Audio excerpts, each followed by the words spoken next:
soki ozalaka moto alokuta na kombo ya baninga par rapport à mabe epai ya chef pona baninga bakoya qui anti-valeur na corruption gabeji à bannir déstabilisation ya administration ya mboka toboye je suis la voix des sans-voix o elobami na se na bimisi likolo avec un salaire de 200 000 tu as construit les immeubles partout tu as acheté les voitures même construit les villas au 7e femme tout cela avec l'argent que tu as volé à l'État osa vraiment moyibi avec les contrôleurs d'État très corrompus la République est devenue bananière biyubi pe eleki moya vente ya pétrole botika Mbote bandeko balandi ya Canal Kin Télévision mingi penza émission Mbongwana na tondisa mina esengo ya kozali susu liboso na bino mokolo ya lelo pona ko présenter bino émission Mbongwana pona édition oyo to yambi pona bino mwana mboka René Bonganga elongo na yende toko lobela matali actualité politique ya Ekolo Congo démocratique bosengeli ko yeba ete ye azali bongo président ya lisanga o babengi babembiste na mouvement de libération du Congo parti cher ya mwana mboka Jean-Pierre Bemba elongo na ye tolobela matali actualité politique Ekolo Congo pe tokozanga te kobeta sete na masolo o etali mouvement de libération du Congo mbote na mwana mboka René Bonganga mbote maman Mopanzi Sango merci pour l'invitation mbote aussi na ba technicien o bazali ko salisa biso to koma na mabota ebele mbote aussi na bato ba mesali kotala émission na biso. Merci toko tambala mongo na kati ya maso na biso boni basango ya MLC. MLC za malamu. MLC za malamu. Tozali en pleine sensibilisation ya Rolmo. Na côté où ezalaki to salaki mwa musala makasi. Ezala Kinshasa, ezala na intérieur et surtout na première phase. Je pense que tozali ko mi préparer aussi pour na kosala même les activités na deuxième phase au balancé. Donc par ça je peux rassurer tout le monde que MFC Zaliko se comporte bien. Parce que, bon, honnêtement, que ce soit à Kinshasa, à l'intérieur du pays, je ne vois pas un parti politique qui est sensibilisé dans le rôlement pour les KMLC. Et bongo santé à président national et à mouvement de libération du Congo bato mingi bazali komitu na depuis afandara kimia ba meeting est-ce que ezane loko bozolengela en dehors ya processus enrôlement oyo ba réunion ba nini donc silence penza total ya mwana mboka Jean-Pierre Bemba ezo inquiété ba membre na bino moke ba militants surtout. Je pense que bato ba yebi politique ce qui va mon MLC a bouger à tout moment, chaque jour, chaque semaine, chaque mois, c'est parce que même bazali ko travail. Ko travail zali te ka koloba. Même bazali jara ba politicien oyo baluka ka ba yebana pona koloba te na média. O déjà ba politicien mususu soki 1 mois, 2 mois leki na média te ali moribela. Mais bemba eza bongo te. Misala o ezola sa ke bemba bazali ko sala ezali ko mona. Ndena uti koloba awa. On a qui sensibilisation comment MLC va savoir na ville de Kinshasa et puis na ba intérieur ya mboka na biso. Union Césari ko salema na bokengeli ya yemoko Jean-Pierre Bemba.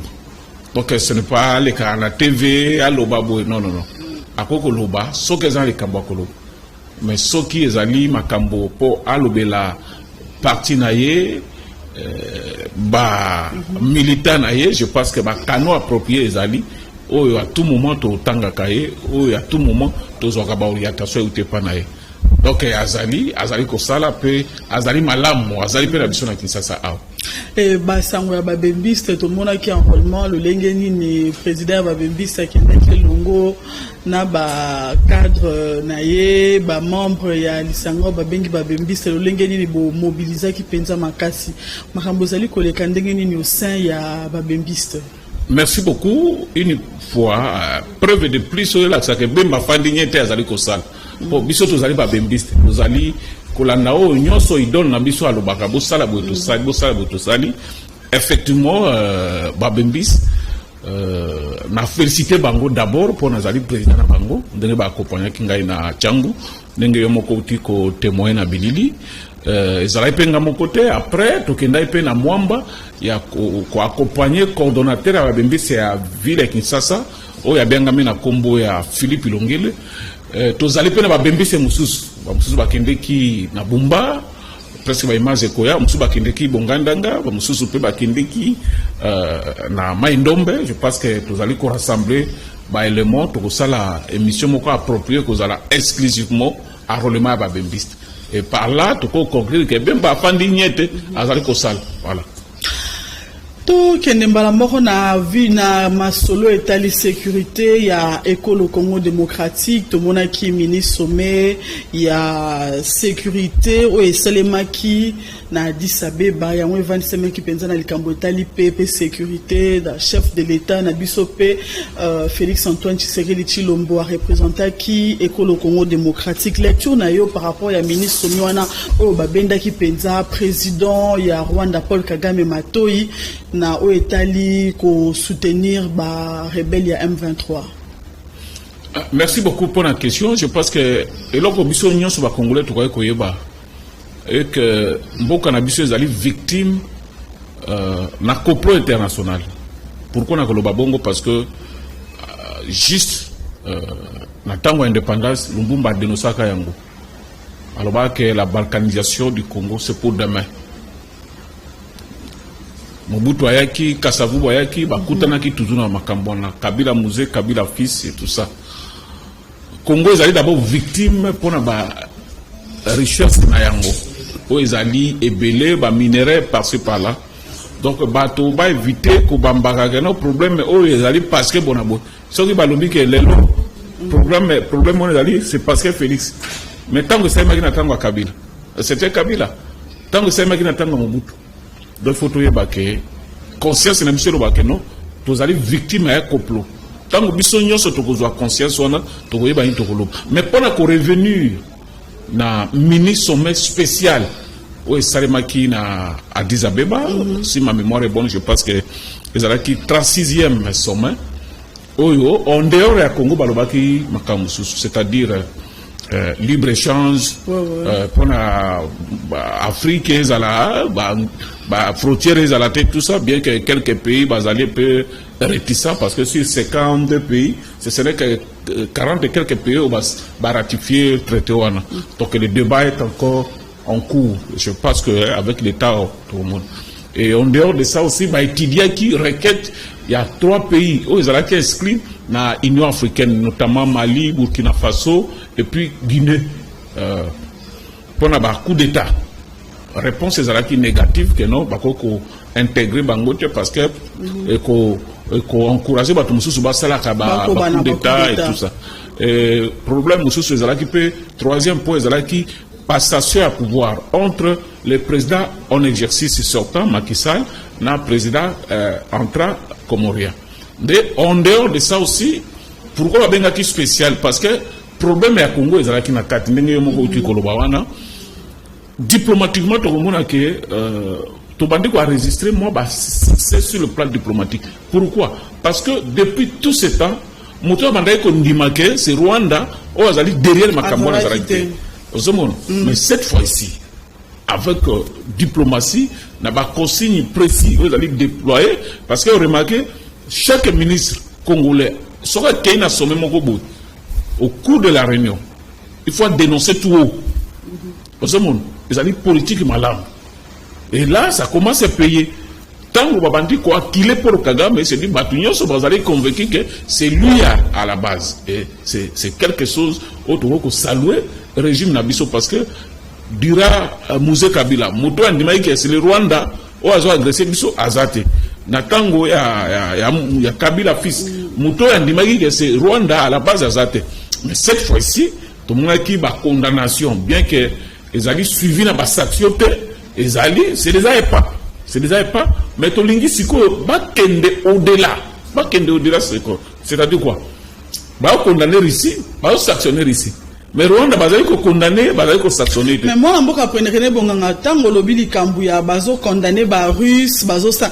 Ozomona te que ezape na côté moko hypocrisie ya communauté internationale. Po bazo s'imprégner pendant makambo. Ça le quoi bazo la plus à la loupe situation ya Russie na Ukraine. Oh, il y a biso, il y a Congo vraiment, et ça le quoi, bazo tenir en avec de pincettes, avec beaucoup de réserves.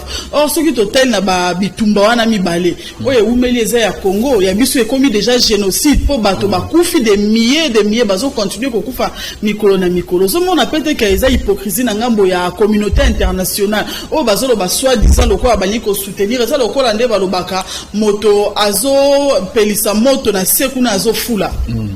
Azo bomamoto pardon menacé azo fula. Effectivement, nous avons partagé point de vue nayo, bien que aux autres on a partagé ma canisse nanga, mais n'a ko rebondir dans le même sens que yo, parce que nous sommes victimes d'un complot.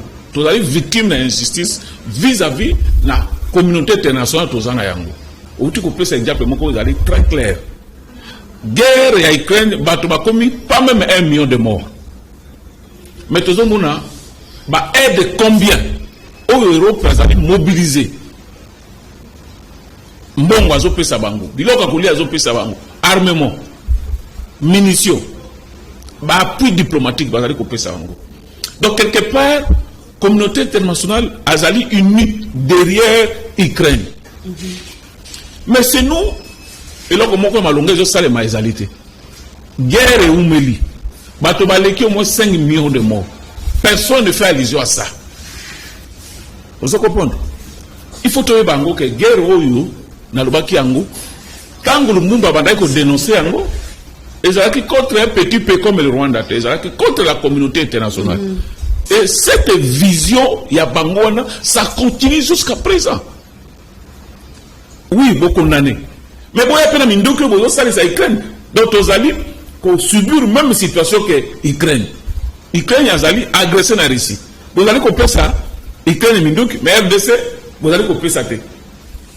Vous allez couper ça. Ukraine, biloko koli ambongo, mais RDC vous couper ça. 2 poids 2 mesures. C'est pour cela il faut conscience na biso ba congolais et à éveiller parce que les gens mutu mususu te o ya alinga kufa na place na biso si ce n'est pas biso moko. Donc na ko sala comparaison wana, c'est clair que ce n'est pas un problème à Félix, ce n'est pas un problème à X. Mais le problème est d'abord, il y a la communauté internationale, balingi boko na biso et kabwan. Donc ceux qui biso sont dans la même direction. Et que vous allez dire, bande konaboui, je suis ce qui se passe dans la télé. Attends Félix et Keinaye, moutoumoussou soyez lobby. La situation sera toujours la même. Parce qu'ils allaient volontaire communauté internationale. Minduko azana Rwanda azana yango, asombi yango na misolo na yeti. Asomba yango na économie na yeti. D'abord, aux hommes Rwanda, c'est un État, économie na yé, en débandade. Monter en puissance économie na yé, qui d'une manière artificielle. Parce que tu ne peux pas être riche sans au produire. Aux autres produire hors terre, nous allons produire or. Vous allez produire diamant, vous allez produire oh, bon.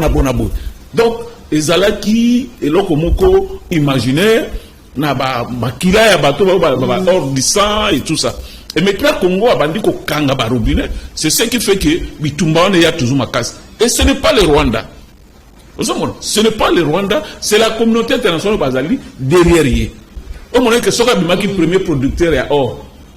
Abanda go zangwa na RDC. Abanda go teke la nani baton wazo pesi minduti. Vous comprenez? Donc il faut pas Congolais ba fungula mitu la bango ba comprendre. Ce n'est pas un problème que tel bonabou. Le Rwanda, ce n'est que les gendarmes de la communauté internationale. C'est très simple. Comment ils craignent les cas mikolo toujours mon avion comme tina niveau go pesa ba avion. Ba comme na niveau minduki ba minduki ils allaient toute dernière marque. Ba comme go pesa parce qu'on l'a agressé. Mais nous sommes agressés. Pourquoi? Nous condamnons ceci. Sans même sanction économique, sans même bonabo. Donc ça ne sert à rien, tout le monde s'est tiraillé, que tel bout. Sauf que même Félix Alongouana, Baché, Mamalobi, vous allez habiter toujours dans le même problème. Donc il ne faut pas qu'on va faire un Voilà un peu. Mais au monité que démarche moko wana izaka la parenthèse tozo fongola makambo ya ba force régionale oyo population atelema ki population ya Goma lobi notre c'est trop balingi yango te bazo mona déjà danger na mosika.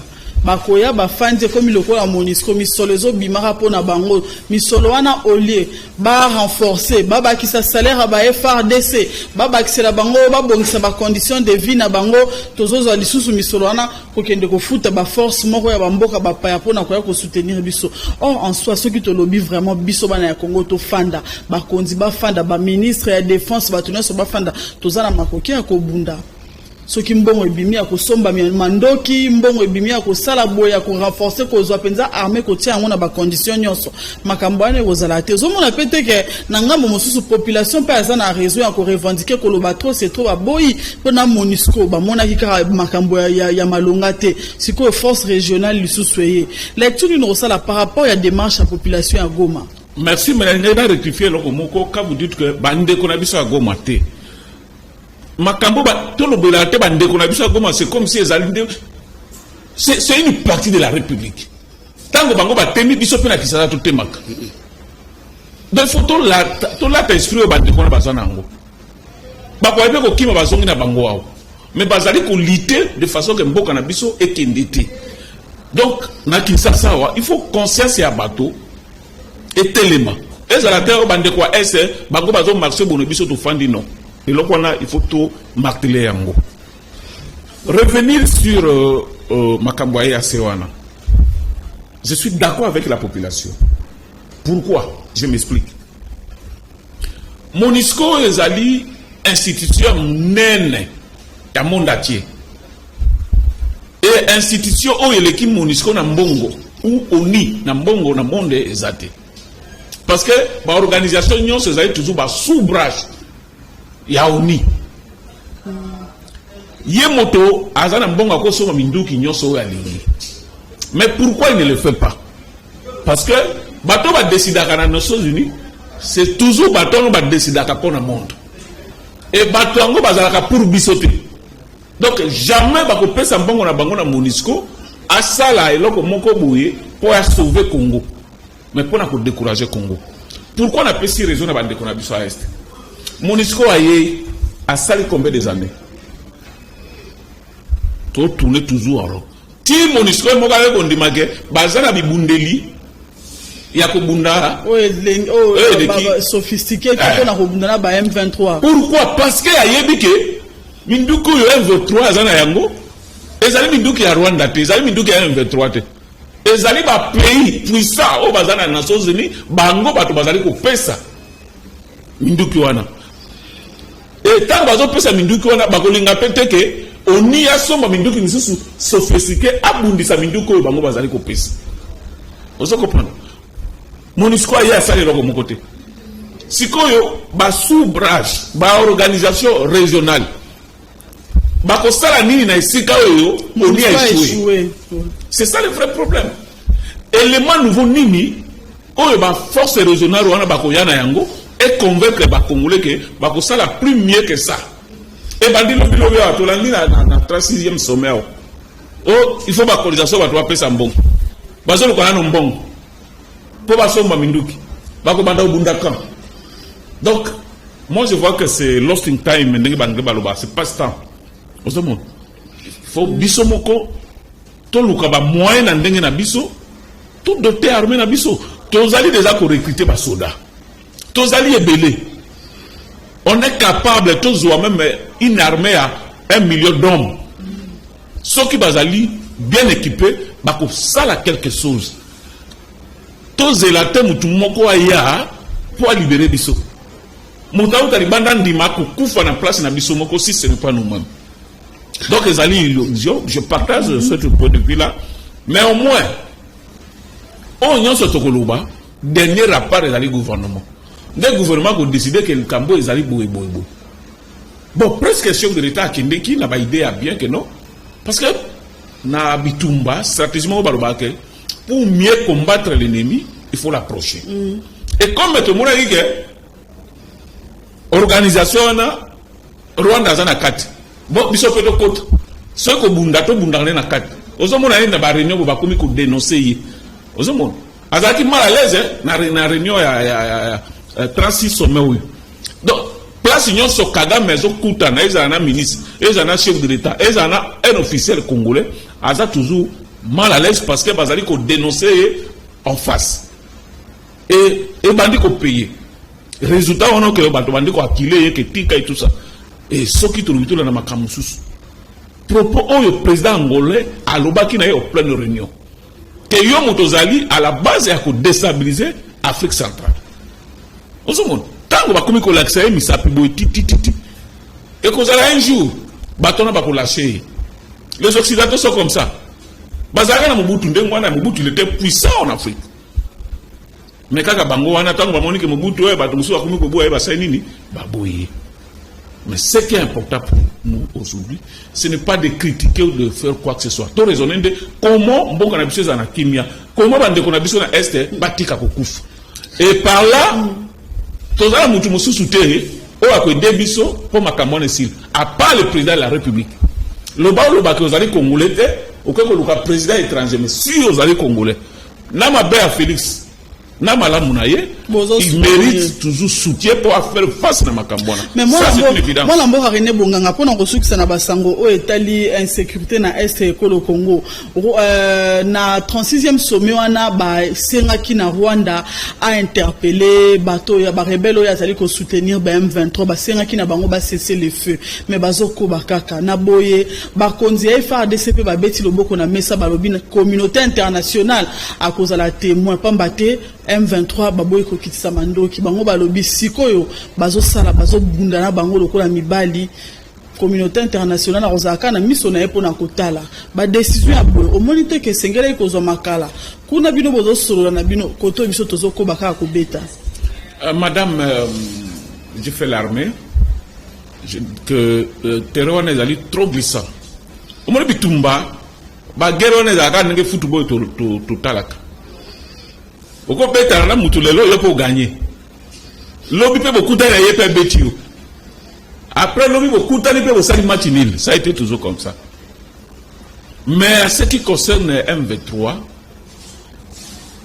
Kolanda ba résolution il y a 36e sommet et quoi porter une solution. Et puis ata lelo to beti bango tout le monde a été ici.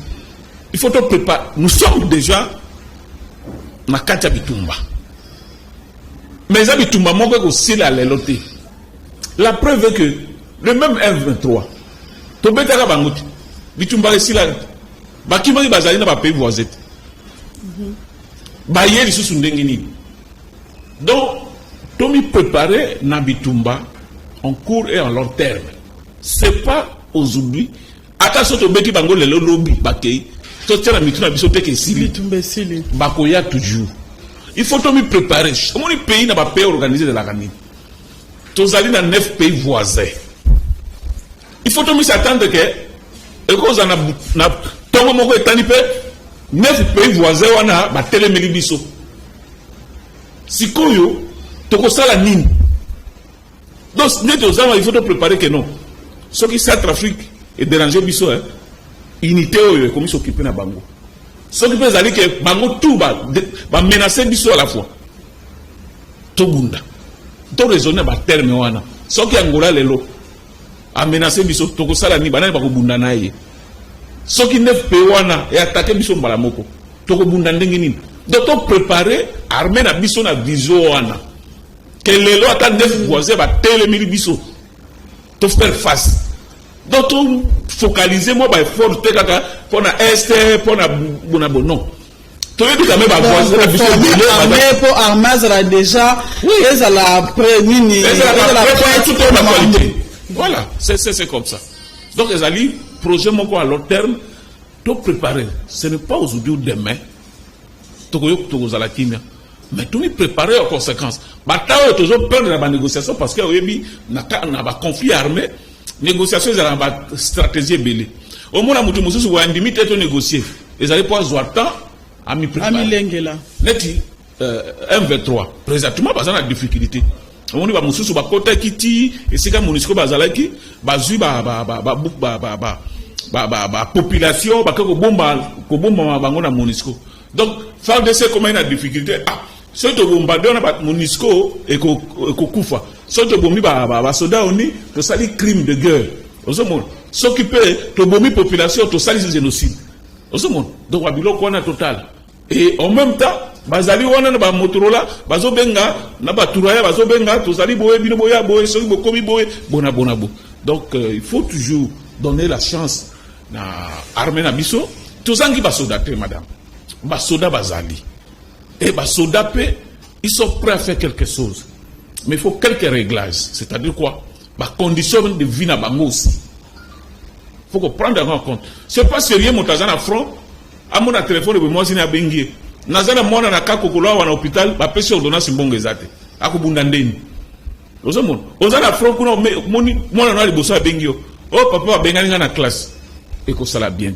Donc ba banda d'abord ya ko équipé conditions de vie à soda na biso bien soda za na front mon ande ke bana ne bazali à l'aise bona mais tango aza kuna ba famille ne bazo déranger bana baza malade qui se zate ko za la bien te donc biloko donc sengeli ba landela penza makambo wana bacha ba militaire na ba conditions nyon selon na ba famille na bango ba conditions oyo e rosenga ke ba s'inquiéter te so ki ake kuna na moto na ya teka ke na ke ko bundela mboka. Voilà, c'est ça.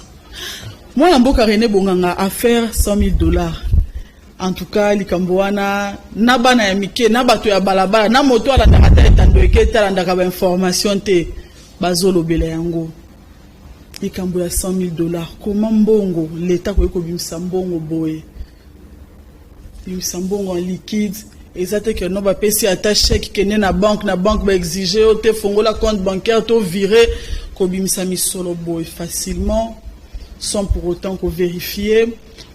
Sans pour autant qu'on lande la combat, est-ce que ça te tout le belanon globalité à faire wana lolenge salemaki Martin Bakole aleki na ba réseaux sociaux aleli ceux qui bosungi ngaite na changer nationalité combat eza mokolo boye ngai moyena se préparer zate kuna ba américain et si balengeli moto na bango yepe kuna aza déjà na kati entraînement zo bilengela ngai awa na kangami atambongo abiye zate combat fantôme, gouvernement, par l'entremise, il y a ministre de la Finance, Mbongo Ebimi, et comme Eli Martin Bakole. Lecture par rapport à Nayango. Bosona Kolungana fixer d'abord l'opinion parce qu'il y a trop de cacophonie. Na analyse mususu na yoki pe mekiko landa nzela wana. Pona sortir mbongo na banque parce que na yoka ki gouvernement na biso après cette interdiction que Moutako Bimsambongo liquide au-delà de $10,000. Ça c'est vrai, mais ils ont une banque commerciale et non la banque centrale. Il faut battre. Et puis la banque centrale, il faut à banane, il faut à comptable.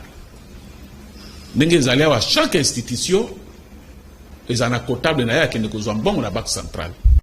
Et le comptable wana bazara na motamoko limité pour na kozwa na banque centrale. Il faut baye bayango. Donc ça ezali clarification de taille. Ce que ezali comptable ministre des sports akende kozwa mbongo na banque akozwa $100,000, 1 million, 2 millions, 500 millions, ça ce n'est pas un problème. C'est leur réglementation tozana yango. Mais ezali na interdiction na ba banque commerciale. Il faut bato baye bayango batika osala et puis moi ba confusion.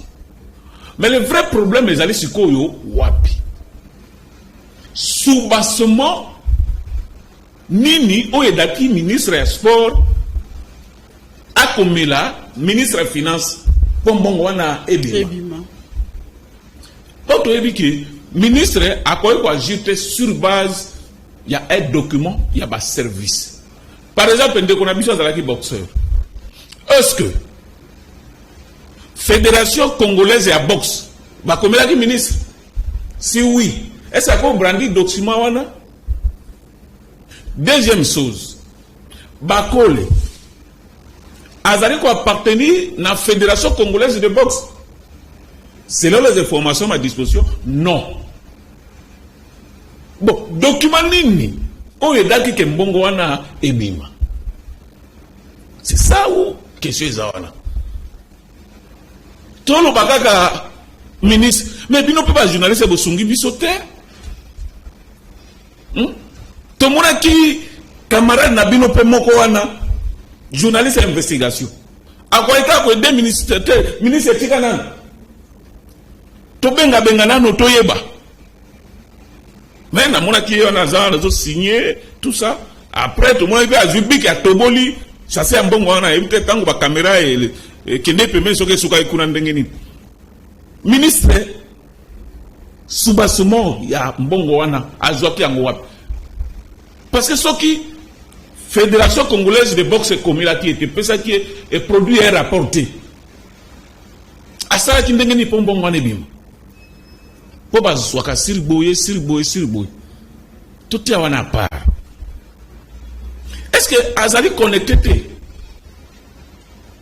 na passeport mususu monde que ça qui va passer information pour à vérifier vérifier après tant bato batali ba komi ko dénoncer ndé bon imprudence yango wana c'est on est makamba ouais sengela ki ko makamba na mama eza soni yo pesi bongo yako vérifier sima ubeza la ka vande o pesa misolo o tala na ba document yango ezali boye hein eza ba document authentique voilà service appelle-moi société tel bonabo est-ce que va reconnaître le cambo kombango ezali oui eza wap na mboka tel jour nini jour tel na motango nani motango songolo tokozwa numéro moto na monsieur eza kombango eza kan bonabo oreni ba information pe opesi bo pesi mutu mbongo atiena mo chasino après ko kabola na ba journaliste amati na moto 100 000 ke na moto tina aéroport après que ndi après on des prudence na ba mboka mususu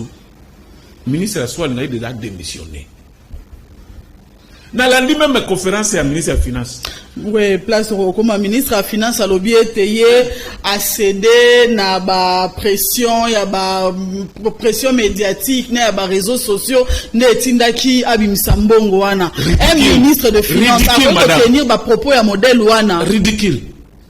Pour la nita cédé na pression à stade des non homologués, ba bongisa ta ba installation sanitaire ya pamba. Lelo ko ba match ya Congo ko mi ko beta na bamboka ba paya. Ba député ba bundia na primature yao. Ba ele na média a cédé pourquoi? Ba député ezali drone na bango ba beta ni makofi na ba garde ya sama konde. Kuna réseaux sociaux la kisim na bitumba. Bino pe ba journaliste bo lobby bo lekisi yango wana ezala ki pression te esa futa ba député yango o eza droit na bango baleki na média baleki na réseaux sociaux balembi bakesi ko na makofi wana ezala ki pression kaka bakole te tous à la sérieux il faut pas tomber de Félix ba makamu mikana il faut Félix yemo ba kitaya ko contrôler chance que le cours balobi pe remanema ezoya sinon ils ont mawatro mbongo 100 000 kei mati moto ikena aéroport kei ba kebele na bino pe ba journaliste faut pas tiaka pe komba collègue yango ayo komona ezali so komona nani wana hein mwana mboka lo baka pe komba collègue na yo azalaki wana bolo baka ministre te biso tozolo motabimisi mbongo eza mopandi sango te ya kendaki lokola te mais moto azalaki lobbying et amis collègues na haute journaliste d'investigation il y a pas idée aussi mon côté na bino bomi côté na bino collègue na bino c'est ça que INPC tout ça silence radio na ba cameraman tout ba fandinye bazolo belo côté kaka ministre ba wana za musala ya c'est ça que na musala ya UNPC tala mbongo abatu ndenge zokinde ata téléphone pesa ngana no mutango bozo bunda na ya za colonie oko vérifier te ata yo ndenge ozana batindi mwana moko bunga oyo kegeno René atindeli ngai mutu moko bo président René otindenga mutu oyo oko vérifier te bino bato bozata na ba cabinet wana boko ko idete ministre tant mususu a utaki wapi alembi na ye tout ça bonabo ezana cabinet na ye c'est mawa soni suba nino basengi mbongo wana Soni mbe yabino ba politicien. Soni nde yabino ba bato bazali basala ekolo sans pour autant qu'on vérifie. Ministre la finance avec recevoir la pression le lengeni. Yo za fonctionnaire de l'état obimisa miso ndengeni sans pour autant vérifier. Mais la pression on a raison te la collègue na yo. Voilà aleka ki na émission akenda ki ko accompagner ezate ke journaliste na document misolo na signaki mota signé document misolo azuna bika toboli chasso ya $100,000 wana po après caméra to évident ndenge le kai kuna yoro ba accompagner ki mota accompagner signé mama asignaki na qualité nini beaucoup zo api micro wana ko tuna été collègue na wana presque au pesa ba information détaillée hein. Moi na mboka René Bongonga to le kanali kambo etali contrat chinois to komi ko poussa na malembe pona kokende ko suki sa émission na biso ya mokolo ya lelo bato ba mituni eza contrat ya solo ou bien escroquerie sima ya ko landela penza na bokebi rapport ya IGF bana ya mboka batangi sima ya miso likolo ya likambo etali contrat chinois maloba na yo par rapport ya makambo pe par rapport ya contrat par rapport ya rapport détaillé ya IGF na o etali contrat wana na tangi rapport wana te mais na ko basé ba argumentation nga siri ba fait. Je me souviens bien na batango wana de kunanga Jean-Marie Kasamba banto la ki saba image mo na télé 50 que ville moko ba ko tongana kikol na kanisa na lobi ville wana ko zala bien ti ekindeka bongo régime na bango siri to mona ville wana te. En dehors, on a tout révolution et modernité. Basa la bino boulevard du 30 juin, Fongola Banzela, Bongisa Wileri. Wilero. Avenue des Wileri. Wilero, bino na boza na terrasse ni boso na bino. Bino. O soki mutaya parquet bien te ko kuya na mai. Awo. Wileri ngolo bo wapi. Ok, ba boza na Wileri ba ta Wileri ba ko tomboka ke mama. O ko se suma kamubuni. Totiki révolution et modernité. 5 châtiers. Où est bâton na balobaka? Ezawa. Bon, Babylone wana nyonso mbongo ngo e bimaka. Presque alenge ka cause na raison. Tout le monde ba publicité à révolution et modernité, bilongo baloye ba sale. Ezayi ba boulevard te madame. 5 châtiers. To mona ki Babylone ba bande ko tiango comme ba publicité ko sale. To mona yango te. Donc, pour n'engager le corps, on a tangi rapport on a te. N'accord le baquet, ma cambalobé est vrai. Tout le monde a balobé que tout ça la bouteille, ça la bouteille. Mon d'accord le bateau, ça la bouteille, ça la nambon. Si comme bon en kende, wap. Mais il faut. C'est grave. Bateau nyonso, batangi bango na ebike. Bateau musu bakoloba ote, bazo ça la bouteille. Na bateau nyonso batangi bango moi na mboka matata poni le sénateur Achema Boko Boya lobi na époque wana ya zalaki na nte wana ya zalaki na ABCko. Alobi na mahambo a contrat chinois ya za innocent to ko maboko lo la pense pilate toka lo beza les solo azali na beseko batu na ndeko randi ya makambo ya beseko lokola mi bimisi bongo ngana lobi ba batikali wana bango pe ba lobati tolanda ande ko mususu président ya nouvelle là na président Moïse Katumbi tout ça ndenge batangi ba komona bango wana bango pe ba yanga na zalaki te bon ezali te que parole ya Isef ezali évangile hein. Faut appeler ça bango temps, bateau capé bango. Mais si ma ya contrat peu pression, si ma ya rapport peu pression au IGF Asali, ba entreprise chinoise wana bandimi ko fout à $500 millions américains pour na ba infrastructure. Couper sambon wana trésor public pour na ba infrastructure. Olandi yango 500 millions ata bandimi 500 millions za muke. Eza muke. Bongo ba sino ba liaki mbongo ngo ba bango moko. Mais dans un premier temps, Batou Bandimi, Balobi, bon, le côté Tambola qui qui contrat, minerai, infrastructure. Côté Moro et Tamboli, Tétopé, ça n'a nous 500 millions. C'est déjà un bon départ au monité. Bon, je reste sceptique pour le Nagana, le Bao, on a yébi avec beaucoup de précision. Osons apprendre un plateau. Donne-moi le temps, on a commencé à prendre la situation, et puis après, tout ça, l'émission, on a pris sa point de vue. Mais au moins, tu es que non, révolution, modernité, salement. Tout le monde a la publicité dans tout le monde a goûté. Tout le monde a qui bazola qui ça. Ba moquette qui top. Il y a 5 châtiers. Mais tout le monde a goûté. Et tu as la illusion de ngona. Et comment tu as le rôle ndoto ya babu. Alors ceux qui a sali yango avec l'idée que mbongo ezonga na caisse à l'état et que ça malam. Mais ils ont la tête et ils ont un règlement de compte, bien que Luka comment, bah, écarter, bah, tout le monde sous bon abonnement, non. Je pense que bah, fait, ils allaient, eux, ils ont ça, que bon, bimaga, mais, bah, tout va ça, la misalate. Voilà un peu. Président René Tokomi Koko Manasuka, il y a émission à Mokolo ya Lelo. Lilo Basuka, tout ce qui s'en a likambo etali, appréciation na yo par rapport aux opérations coup de poing.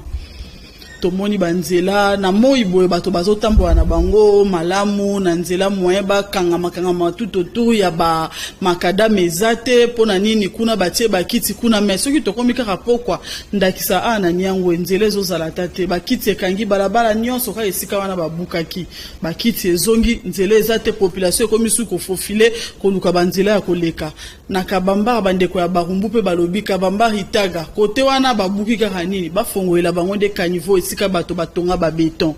Donc place mosusu misale salemi penza comme il faut mais place mosusu babuki kaka bongo bakei. Est-ce que misala oyo opération oyo suivi toza na problème ya suivi ou bien eko landa na penza ndenge longo bani? D'abord bato ba que opération na nécessité. Il faut boyer ba bongo engai nazali ko soutenir yango. On soutenir yango parce que ba dégâts tango mbule sala ba dégâts wa et pas la biso to yeba ateke o ezali cause moko naturelle awa soka ta kake beti mutakufi ezalaka Félix je comprends mbula ebeti ezindi Congo ko zindate donc Félix c'est la base mais to yebi ke na bamboka mususu ba inondation sale maka et tout ça ba réclamaka ba mitu ya président na bangote donc biso ba congolais to zana particularité moko un peu terrible bisika wana nyonso ba construction anarchique wana. D'ailleurs, ce n'est pas ce régime, il faut le brango clair. Et ça, c'est macal. Tout par exemple, bon, va à Wapemben. Et tout le monde, à l'époque, à Kabila. Et c'est respecter la procédure. Respecter. Moi, il faut les cabonabo, moi, la place que tout le monde, surtout, tali, citoyen est belé, les alliés, n'attendent à Kabila, ça va être j'attends, oui. Nous avons encouragé, nous avons soutenu. Mais si ça pose un problème à Kabo Tugolubawana, il y a suivi. Babouki Baleki. Est-ce que Bazotika va patrouiller ça là, on a batala que est-ce que Makambo yoto sali Bato Bazo yoka ou pas? Pour ceux qui Babouki Bakei, mais bisika wana na poko ekomi ba ekomi bato Bazo fanda wana mwami tukaile kaisusu bien ezate. Ben sali nini? Jacqueline Ngobilas atia ba équipe appelle ça la police mission wana que non ba bisika o babuki o ezali pembe na barabara etika la toujours ndengo wana bonabo mais pour que ça ezali na pourquoi ils ont ngeli ba bar bato ba eti na bakiti na banzela et ça eloko mote ça ezali toujours manque de suivi osomona to bandana la boto ça a suivi te tango ba kobosa na ndenge bato bakomi ko zonga na bakiti wana o mona ba kotonga lisusu osomona il faut suivre ça d'une manière permanente pour que décision ne soit bien appliquée voilà un peu on a beaucoup. Tokomi Nasuka, merci. Moi, Namboka René Bonganga, Nandengo Ndima, iko ya na invitation na biso ya mokolo ya lelo. Merci beaucoup, madame. Bandeko Balandi, na rappelé, Teto Yambaki Ponabino, président, Yababembi, Stelisanga, Monene, na kati ya Mouvement de Libération du Congo, parti cher, Yamwana Mboka, Jean-Pierre Bemba Gombo, émission Oyobozo Yango en rediffusion, Mokolo ya mercredi, na Bangonga ya 11h30, Pebolanda Biso, na YouTube, ya Canal King Télévision. Merci, na grande équipe technique, Oba, compagnie Kibiso, merci, na Veambata, Freddy Takidi, Oyo, na Bengaka l'homme, ya double casquette, Parbola. Un grand merci na bino nyonso ba ebolandi biso uta na commune ya Massina. Botika la toujours branché kolanda ba programme ya Canal King Télévision Télé Vérité. La combo ya baninga par rapport à ma et ya chef pona baninga bakoya qui anti-valeur la corruption gabeji à bannir déstabilisation ya administration ya mboka toboye je suis la voix des sans voix oh elobami na se na bimisi likolo avec un salaire de 200 000 tu as construit les immeubles partout tu as acheté les voitures même construit les villas au 7e femme tout cela avec l'argent que tu as volé à l'État, aux vraiment Moïbi, avec les contrôleurs d'État très corrompus. La République est devenue bananière, Biyoubibé et Leki. Moya fond, a pétrole, boutique à côté détourné. Mbongoya nzete, paye kenda, toyebite. Mbongoya impôt na douane, impôt versé na trésor. Mbongo la mairie.